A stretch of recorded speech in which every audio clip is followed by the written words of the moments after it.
हाँ, बहुत खुश हूँ, भगवान मेरा बच्चा को वापस कर दिए। इधरो मुंह तनी घुमा दो कि सब देख ले। वो बोले कि अगर तुम बोल दिया घर पे कि हम लोग ऐसा किए हैं तो तुम्हारा जान तो प्यारा ही है तुमको। हंसो थोड़ा पीयूष। हाँ।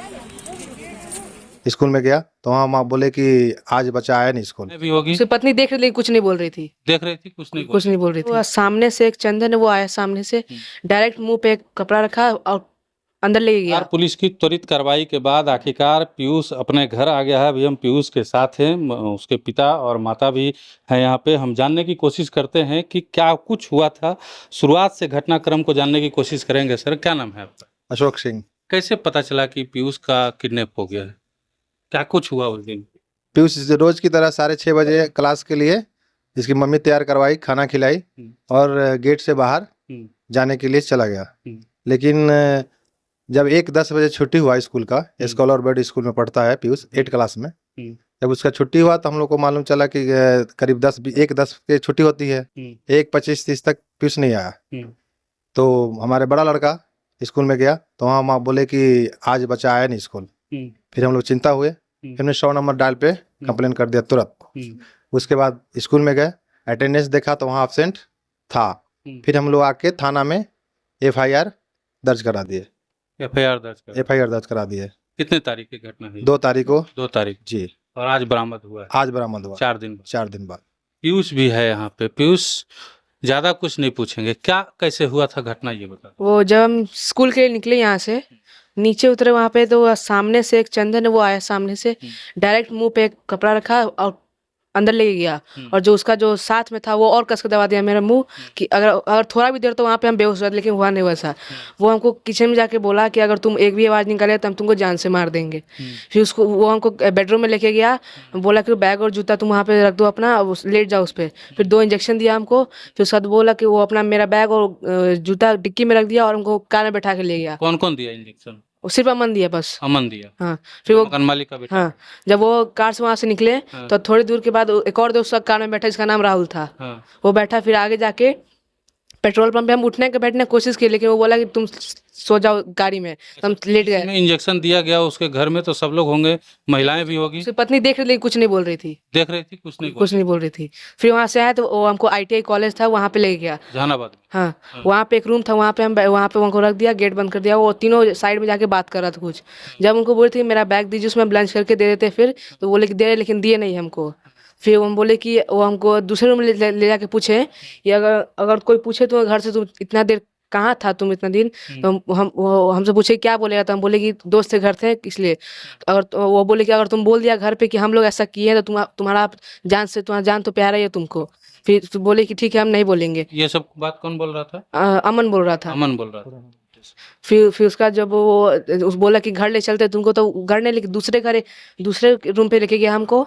वहाँ पे बोला कि ये मेरे रिलेशन का, इसको रखिए, हम कल आके ले जाएंगे।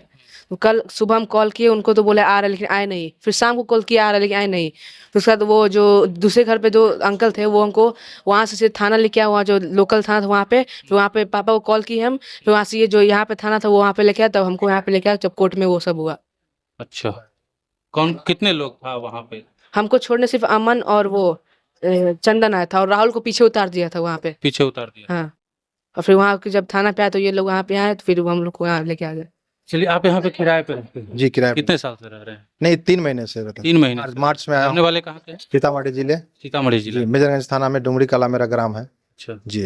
अच्छा, पता नहीं किए थे रहने से पहले कि लोग का, जैसा मोहल्ले वाले लोग हमको बोल रहे थे कि ये लोग का पूर्व से ही गतिविधि जो है क्रिमिनल माइंडेड है? नहीं, इसके बारे में हमको जानकारी नहीं थी। हमने एक ब्रोकर के थ्रू लिया था। ब्रोकर के थ्रू लिया जी। था।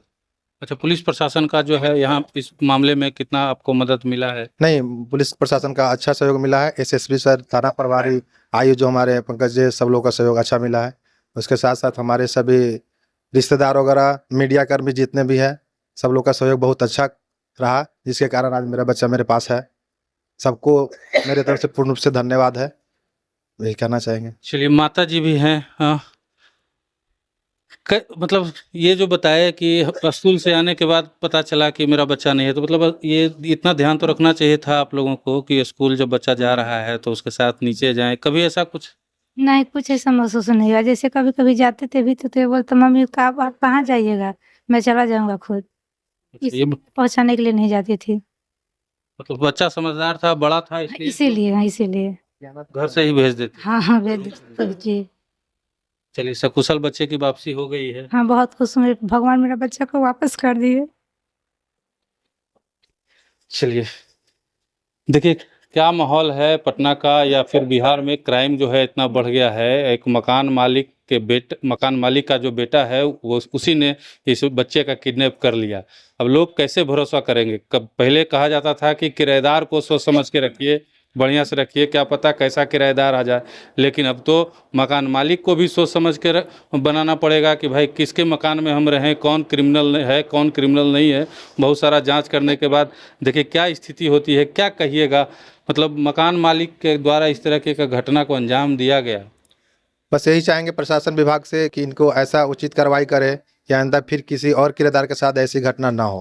कितने लोगों को गिरफ्तार किया है पुलिस? पुलिस 3 लोगों को गिरफ्तार किया। अच्छा, ये जैसा पीयूष बता रहा है कि उसकी पत्नी भी वहीं पे थी लेकिन कुछ बोल नहीं रही थी, तो संलिप्तता तो उसकी भी। हाँ, उसमें पत्नी को पूरी भागीदारी हो सकता है, क्योंकि जब वहाँ पे है तो अपने हस्बैंड को मना करना चाहिए कि भैया ऐसा मत कीजिए, ऐसा क्यों कर रहे हैं, या हम लोग को जानकारी देते कि आपका बच्चा यही है। तो वो भी इस काम में शामिल है एकदम 100%। उसकी गिरफ्तारी हुई है? नहीं, उसकी गिरफ्तारी नहीं हुई। तो पुलिस से पूछे नहीं, काहे नहीं हुई? पुलिस के उसमें जो हमारा कमिटमेंट जो भी मेरा बच्चा दिया, उनके कमिटमेंट भी अपना स्टेटमेंट दिया हुआ है, लेकिन क्यों नहीं हुई इसकी जानकारी हमको नहीं अभी तक नहीं हुई। जी। चलिए, हम पुलिस से भी पूछेंगे और पुलिस से भी सवाल जाके अभी हम पूछने की कोशिश करेंगे, जानने की कोशिश करेंगे कि इस मामले में जो है उसकी पत्नी की गिरफ्तारी अभी तक क्यों नहीं हुई है। जैसा कि पुलिस के द्वारा भी बताया गया है, प्रेस कॉन्फ्रेंस किया गया था और उसमें बोला गया था कि 3 ही लोगों की गिरफ्तारी हुई है, तो उसकी पत्नी की गिरफ्तारी क्यों नहीं हुई है। जैसा कि पीयूष बता रहा है, उसकी संलिप्तता भी इस मामले में संदिग्ध रूप से देखा जा रहा है। वो वहीं पर थी और उसने ना ही इसके माता पिता को कोई जानकारी दी और ना ही पुलिस को कोई जानकारी दी, तो इसका मतलब है साफ तौर पे वो भी इस मामले में संलिप्त है। बहरहाल देखते हैं आगे क्या कार्रवाई पुलिस के द्वारा इसमें की जाती है। देखते रहिए मगही न्यूज़। धन्यवाद।